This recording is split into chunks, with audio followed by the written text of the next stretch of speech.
G'day guys, Chris the Ultimate Recycler here. I'm back at the shop during the week. It's Wednesday, so we're not open, but I do have to get some more out of the storeroom out here.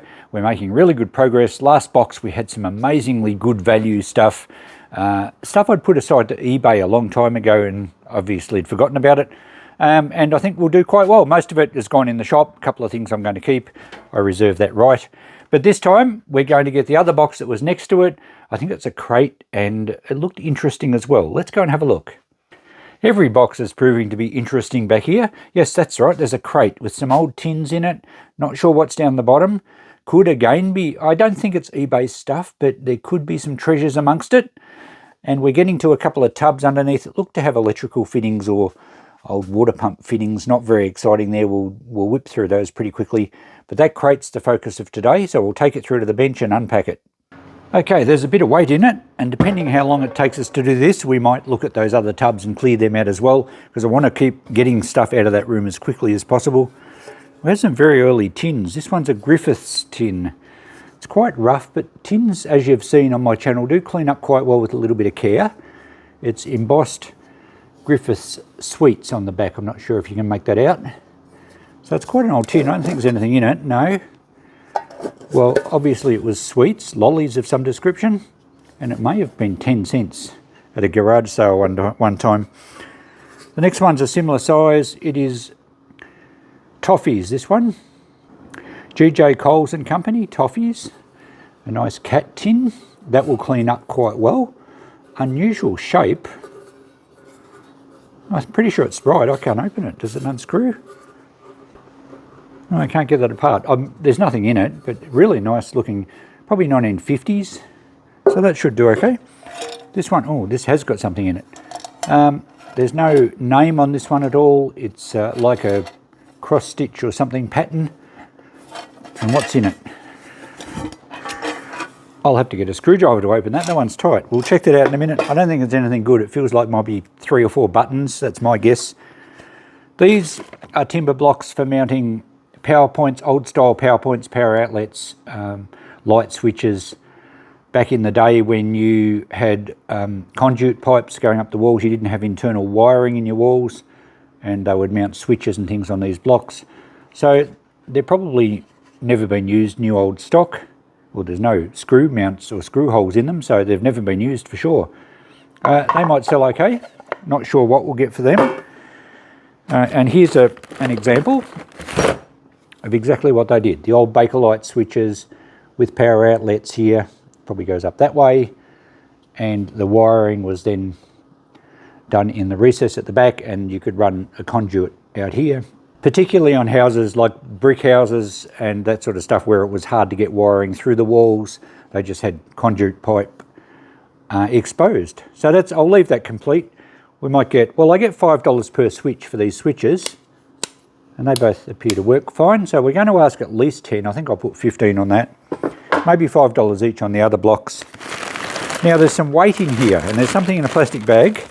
Are these boot lasts? Oh, look at that. That's hinged. So they're a boot stretcher made out of timber. That's a nice one. And there's its mate. Maybe they're all different sizes. It's got a brass knob on the back. The other one hasn't, so they might be different sizes. I'm not sure if they actually have a size written on them. But it looks like we have an entire collection of broken feet. So they may be pairs, they may be just different sizes. There's a half size one, but it looks like it does have another part that locks into it. The brass loop at the top to get it out. Very nicely made. Oh, we have, oh, that's the part that goes with the other one. We have another fitting. That does slot together. That doesn't kind of match that. That's probably the heel for that one. Maybe they're interchangeable to make up or to stretch shoes for different applications, like different sized feet, or someone with some sort of club foot or something you can modify. That's an entire set. That has L for large. Very nice. Well, I have no idea where these come from. and I'm not sure what to put on them. I'm going to have to research these. Another little heel piece. That's all that's in the bag. Whether to sell them as pairs or as a complete set or just per item, I'm not sure. I will have to do some research on those. I honestly do not remember ever seeing those before in my life. So I don't know where they've come from. They're quite old. I'd say they're early 1900s. Oh, we have some metal stuff in here. That's why it was heavy. And this is along the same line as boots and boot repair. This is the base part for a shoe last or a boot last that had the inserts. I don't think we've got an insert here. We don't, but I'll grab one of the other more common boot lasts and show you if you don't know what a boot last is. Okay, these are the common variety. I've got this one in the shop. I think we've got $15 on that. They're basically a cobbler's anvil for fitting shoes on and tacking the sole on and whatever they do to repair shoes. And this particular one bolted to the bench, and you had 3 separate sized forms, I guess you'd call them, that would slot in there. So exactly the same function, just you had 3 individual foot sizes and you had a separate base as opposed to this one being one complete unit. Because we don't have any inserts for this, it's not really, well, I don't know, maybe we would put $5 on it. Someone may have the pieces that go in it and need the base, but I'm trying to get 15 for this, and I usually sell them at about that, but this one's been in stock for a while, so they don't bring a lot of money. But what else do we have in here? We have some hinges. Now these, I think these are brass, and they would have been off an army box. They're offset hinges. They're a matching pair. In fact, there's 3 of them, so there would have been 3 on the one large army box, military box, ammunition box, something like that. Yes, they're not magnetic, so they would be brass. It's just a bit, oh yeah, I can just see a bit of a yellow tint to it. They're quite dirty, but that's a really nice set of offset hinges. I think there's only 3. I'm thinking probably about $20 on those. Now we have an ice cream container here with some adapters. Now these are a cushioning or a flexible coupling from an engine, usually to a pump or something that the engine is driving, and in this coupling it has rubber cushioning. So I think they work like there's some fingers that go together, but in between each finger there's rubber cushioning so that when you start the item up quickly with lots of torque, it has a little bit of give in the system not to shock whatever it's driving. So that's a cast aluminium one, and it looks in pretty good condition. There's another one here which is much easier to see the rubber inserts in there, at least I can see it. So it has 3 large fingers one way and 3 the other way with rubber pieces in between, and that one's had something screw onto it. So they're a shock absorber coupling, I guess you'd call them. I'm not sure what they're worth to buy. I might try $10 each on them. I'm presuming you can buy something like that new nowadays. This one is just parts of, that actually looks more like just a collar that would have gone on an axle to stop a wheel coming off, and that's the remainder of a coupling. It's got the rubber thing in the middle there, and that some sort of brass fitting. Don't think that's important. So those 3 might just go in the scrap. Perhaps the collar with a grub screw might go in the $2 box. But the other 2 complete ones I might try $10 each just for a guess. I will check them out to see if you can buy them still. Right, further into this box we have a very good condition. It actually looks new old stock. It's dusty. Rim lock, 1950s style. I will most likely have a key to suit that. There's not a lot of different keys. And that, I'm sure that's never been used. The brass is not worn, it's actually still quite shiny. And it just needs your standard square drive to go through there with your doorknob on the front. And I think we'll ask $10 for that, and even better if I can find a key for it. And there is some keys in the bottom here, but I don't think they're the right ones. Oh, actually these might be. Given that the lock's new old stock, these keys look like they're new old stock. Does that fit in there? Beautiful. Look at that. So a new old stock rim lock with 2 keys. I think we can now go $20 for that. Someone should be pretty happy to find that. Now let's go back quite a few years and a much earlier rim lock. This one, I don't suppose the other key fits this one. Oh, look at, what do you know, it does. That's fantastic.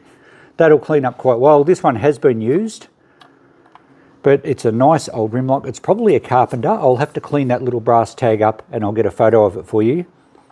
We don't have the keeper for it. That part's often missing. Sometimes when people salvage old locks off doors or take the doors, the keeper part or the striker plate's left on the architrave or the framework, unfortunately, and they're actually harder to get than the actual lock. That's a nice lock. I think we're going to be talking about $50, but I will check out the brand. And it's got I think you can manually lock it without the key from underneath.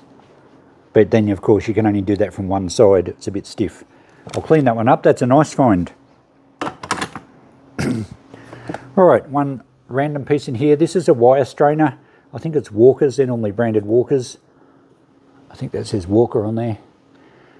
And that's just a really simple, put the wire through the middle hole on the other side of the post from your fence, poke the wire through, and then you put a lever, a screwdriver or something here and just keep turning it, and it basically winds the wire up until the wire is, or the fence is tight. You'd use a lot of them on one fence, but there's only one here. We have some brass taps. 1, 2, 3 brass taps. That's an older style.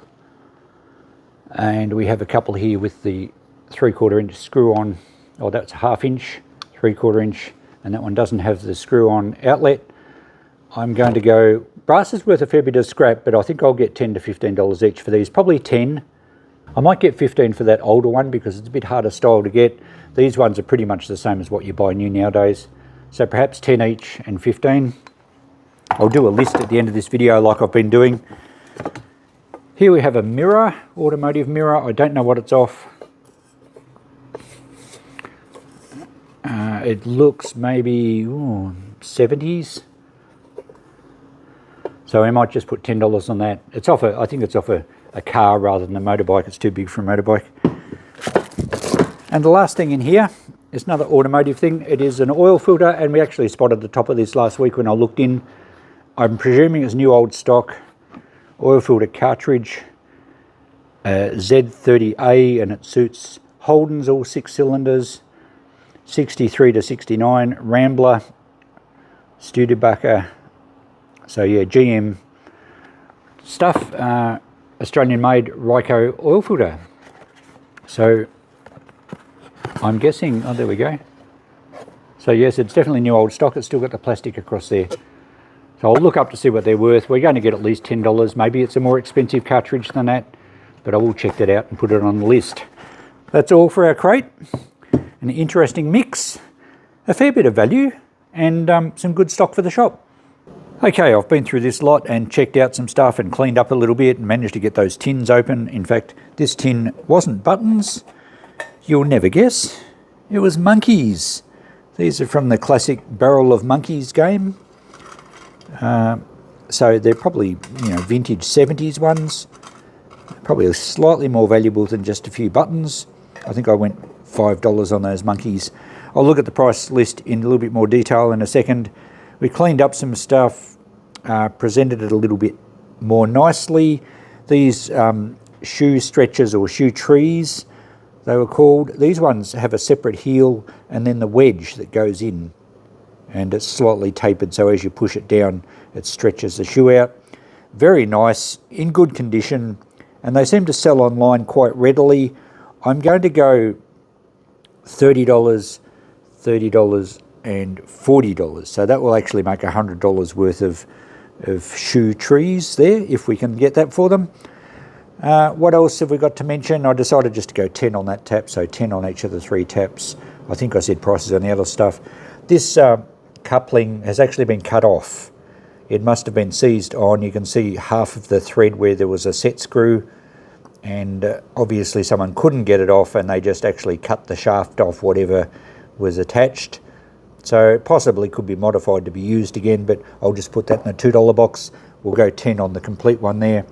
The mirror turned out to be from a Volvo, and it's in good condition. It's got the original blue tint anti-glare glass. It suits a 1974-75 Series 140 or Series 240, I believe, Volvo. And you wouldn't believe it, but I had one in stock. Now, they may have come from the same place. I don't know how they got separated.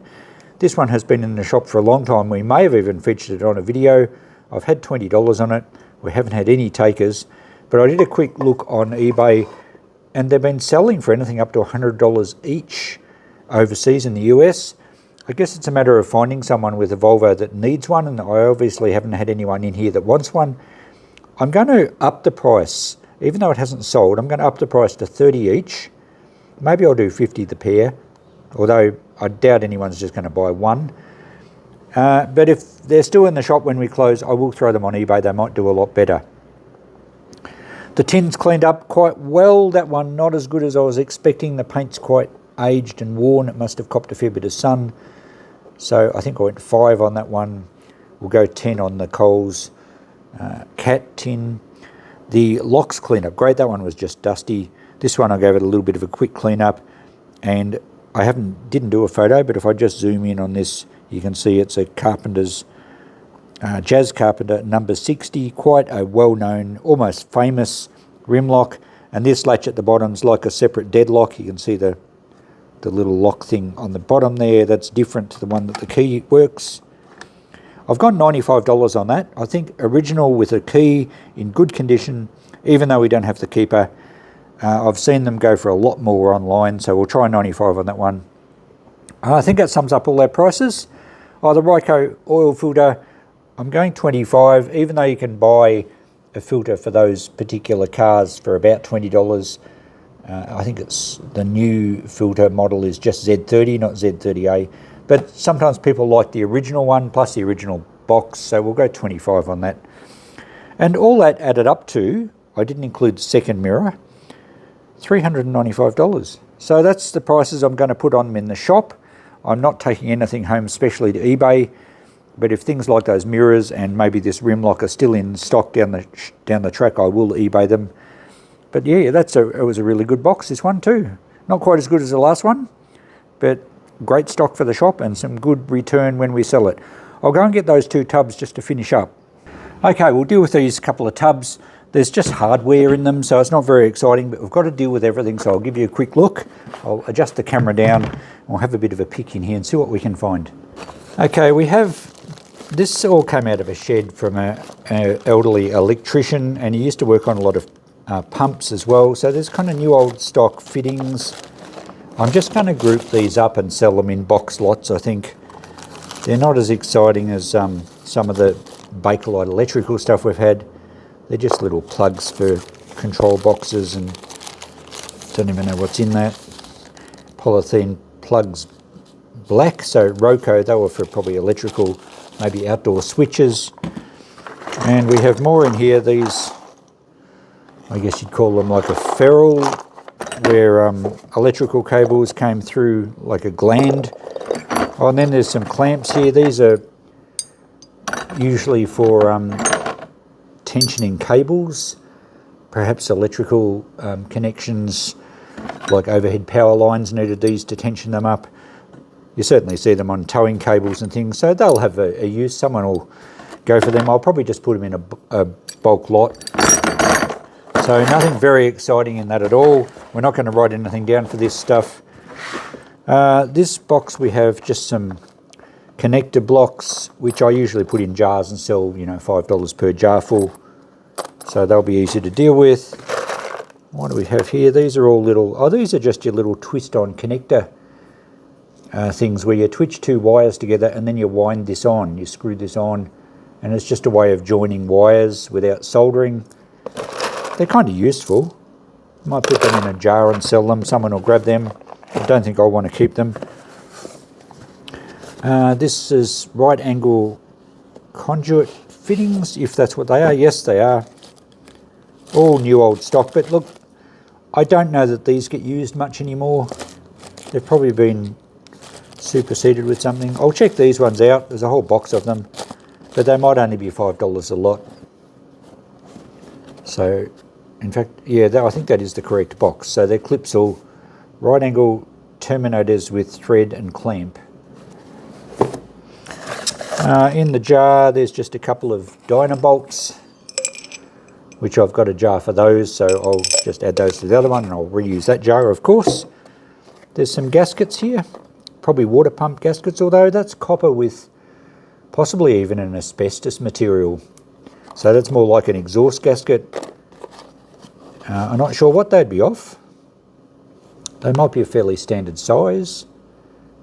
Might even take those home because I will be doing some work on engines once we finish with the shop and I'll get my workshop up and running. Now we have, these are pump parts, mechanical seals, Onga 3/4 inch.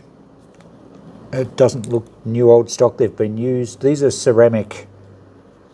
There we go, there's the other half. So these are a mechanical seal for a water pump, and you have a ceramic piece that rubs against another piece, and they need to be running in water. They need to run wet, otherwise they'll fail. But that's where a pump is connected to the motor. But they look second-hand, or at least some of them are. So again, I might just sell the whole lot as one lot. There's a stainless steel adapter and a sleeve for an Onga pump. So that's obviously new old stock. Some of these look new. There we go. That's a new ceramic seal component. And that looks like a new part, but they're just bits and pieces. And this is what happens with tradies.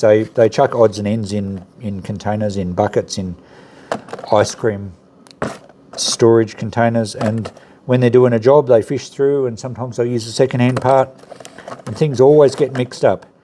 But at least these look like they're mostly mechanical seal parts. That one's obviously no good, the rubber's all perished. So some of it's going to be no good at all. Some of it might be just stainless steel scrap. I'm probably better just to have the whole lot as a box lot, and if a plumber comes in here that does work on old pumps, he'll see good value, because probably if you went to buy that part from Onga Pumps, it'd cost you quite a lot of money.